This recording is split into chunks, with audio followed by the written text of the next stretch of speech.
السلام علیکم. ماحولیات اور ہم کے ایک اور پروگرام کے ساتھ آپ کی خدمت میں حاضر.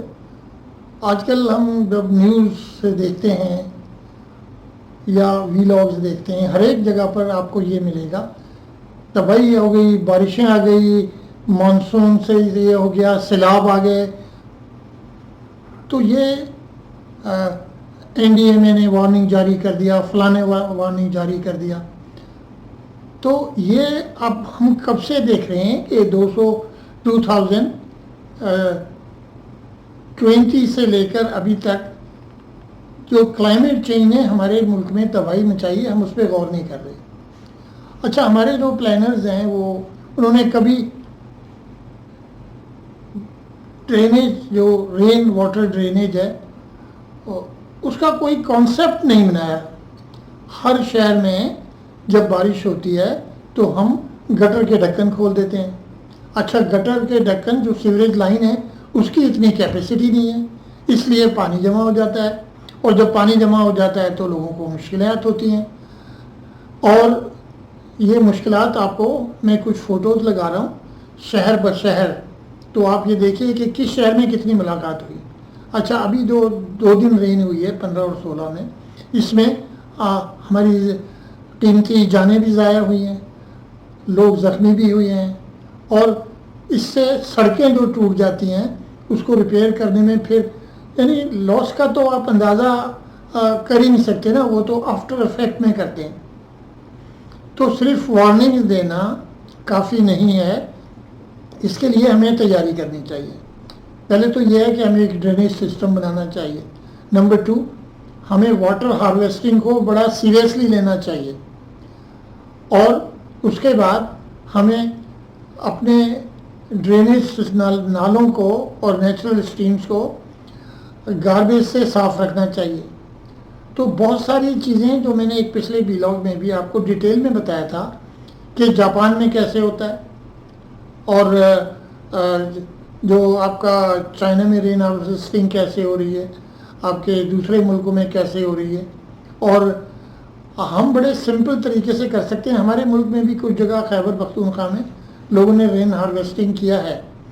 اسی طرح جب فلڈ آتا ہے تو ہمیں فلڈ جہاں سے آ رہا ہے وہاں پر ہمیں ڈیٹینشن، ریٹینشن بیسن اور ڈیپ ویلز بنا کے اپنے انڈر گراؤنڈ واٹر کو جو ڈپلیٹ ہو رہا ہے اس کو امپروو کرنا چاہیے. تو اور ڈیٹینشن ریٹینشن بیسن بنانے میں بہت زیادہ پیسے نہیں خرچ ہوتے، صرف ڈیزائن اینڈ ول. ہم یہ کہتے ہیں کہ ہم نالوں پہ، ندیوں پہ، سب پہ ڈیم بنا دیں گے. یہ ایک طویل مدت کا منصوبہ ہے اور اس پہ بہت سارے پیسے بھی چاہیے ہمیں. تو نہ ہمارے پاس اتنا ٹائم ہے. یہ تو اب ہر سال ہمارے ساتھ ہوگا. تو ایمرجنسی بیسس پہ ہمیں اقدامات لینے چاہیے، اور اس کے لیے I think it will be a good idea. یہ بہت اچھا جو اسٹیپ ہوگا، قدم ہوگا کہ ہم ایسے لوگ جن کو فلڈ اور بارشوں کے پانی کو جمع کرنے کا، ان کو کنٹرول کرنے کا تجربہ ہو، اس طرح کے لوگ اویلیبل ہیں. آپ کو یہ معلوم ہے کہ میں تو میری جو نو ہاؤ ہے وہ is available at no cost to anybody who wants to make an improvement in the environment and safe disposal of waste.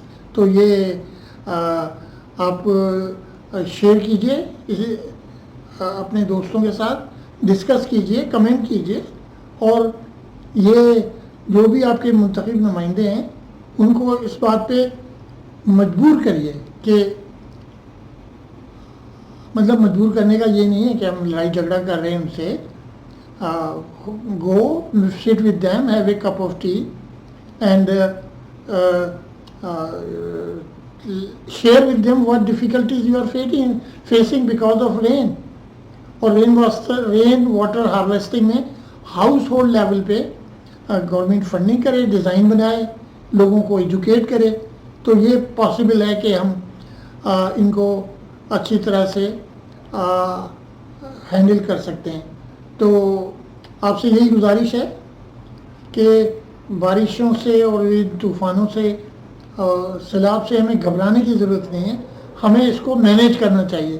ابھی میں خبر پڑھ رہا تھا کہ 2 جگہ پہ کسی دریا کا، مجھے ابھی یاد نہیں ہے، کہ ان کے بند ٹوٹ گئے۔ وہ بھائی بند اس لیے ٹوٹ گئے کہ ہم نے بند اچھا نہیں بنایا۔ اگر آپ بند صحیح بنائیں اور اس کو اسٹرینتھن کرتے رہیں، اس کو واچ کرتے رہیں، تو بند نہیں ٹوٹتا۔ کبھی کبھی ہم یہ بھی کرتے ہیں کہ بند کو اپنی زمین بچانے کے لیے بھی توڑ دیتے ہیں، یہ بھی انسیڈنٹس ہوئے ہیں یہاں پر۔ تو ہمیں پروٹیکٹیو میجرز، دریاؤں کو، ہمارے اتنے قیمتی دریا ہیں، ان کو ہمیں سنبھال کے رکھنا چاہیے کہ یہ سیلابی کیفیت میں نہ جائیں۔ جو کچے کا علاقہ ہے اس میں گھر نہ بنائیں، کیونکہ ہم نے جو قبضہ کر لیتے ہیں نا دریا کے حصے پہ، تو اس سے بھی پرابلم آتی ہے۔